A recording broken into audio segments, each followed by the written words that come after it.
स्व प्लस अर्थ स्वार्थ। अपने हित के लिए किया गया कार्य स्वार्थ कहलाता है। संसार में प्रत्येक मनुष्य स्वार्थी है क्योंकि वह अपने हित के लिए कार्य करते हैं, जो कि गलत भी नहीं है। फिर स्वार्थ क्या है? क्यों हमें स्वार्थी नहीं होना चाहिए? क्यों स्वार्थी मनुष्य को कोई पसंद नहीं करता? क्योंकि सिर्फ अपने ही हित के बारे में सोचना गलत है। हमारे स्वार्थ से किसी दूसरे को परेशानी हो या उसका कुछ अहित हो, यह गलत है, यह स्वार्थ है।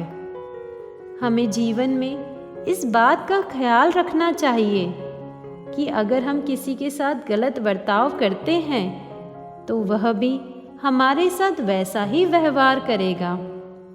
पारिवारिक, सामाजिक, राष्ट्रीय वातावरण तभी सरसपूर्ण रहते हैं जब सभी एक दूसरे के साथ अच्छा बर्ताव करते हैं। आइए सही व्यवहार करने के फायदे और अपने स्वार्थ में किसी का अहित ना करना, यह बात अपने शिशु को समझाएं एक कहानी के माध्यम से। एक बार एक ऊंट और एक लोमड़ी बहुत अच्छे दोस्त बन गए। वे एक साथ भोजन की तलाश करते और मस्ती करते। भोजन की तलाश में एक दिन उन्होंने एक खेत को देखा, लेकिन उन्हें वहां तक पहुंचने के लिए नदी पार करनी थी। ऊंट जानता था कि कैसे तैरना है, लेकिन लोमड़ी नहीं। तो ऊंट ने कहा, तुम मेरी पीठ पर चढ़ सकती हो, मैं तुम्हें नदी पार करा दूंगा। लोमड़ी खुश हो गई और वह ऊंट की पीठ पर बैठ गई। जल्द ही वे दोनों नदी पार कर खेत की ओर चल पड़े। खेत में पहुंचकर लोमड़ी ने एक मुर्गे को पकड़ लिया, जबकि ऊंट ने कुछ ताजी सब्जियां खाई। लोमड़ी ने अपने भोजन को जल्दी से समाप्त कर लिया, लेकिन ऊंट अपनी सब्जियों को खाने में धीमा था। मित्र का भोजन अभी समाप्त नहीं हुआ, यह देखने के बावजूद लोमड़ी ने कहा, मेरे दोस्त, जब मैं खाना खत्म करती हूँ फिर मैं गाने की आदी हूँ, अब मैं गाऊंगी। ऊंट घबरा गया और बोला, अभी मत गाओ, मैंने सब्जियाँ खाना समाप्त नहीं किया। किसान तुम्हें गाते सुनेंगे तो हम मुसीबत में पड़ जाएंगे। लोमड़ी ने उसकी एक बात न सुनी और गाना शुरू कर दिया। यह सुनकर किसान एक बहुत बड़ी छड़ी के साथ दौड़ता हुआ बाहर आया। लोमड़ी छोटी थी, जल्दी से भाग गई, लेकिन ऊंट धीमा था और किसान से बचने में अपने पैरों पर और पीठ पर उसने कई बार सहे।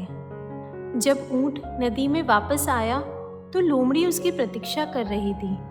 ऊंट उससे बहुत परेशान था और उससे सवाल किया कि तुमने गाना क्यों गाया?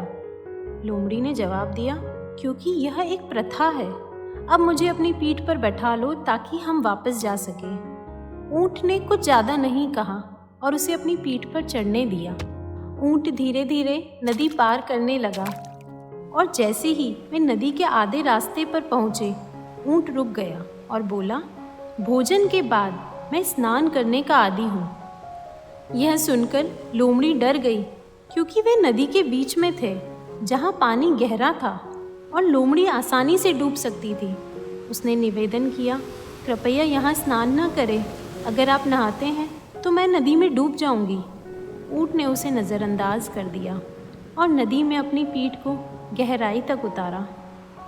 अब लोमड़ी पानी की तेज़ धारा के खिलाफ बेबस होकर इधर उधर छटपटाने लगी। रोती हुई लोमड़ी मदद के लिए पुकारने लगी।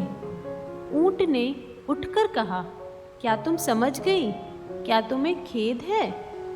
तुम्हारे अपने स्वार्थ के कारण मुझे किसान की छड़ी से मार पड़ी।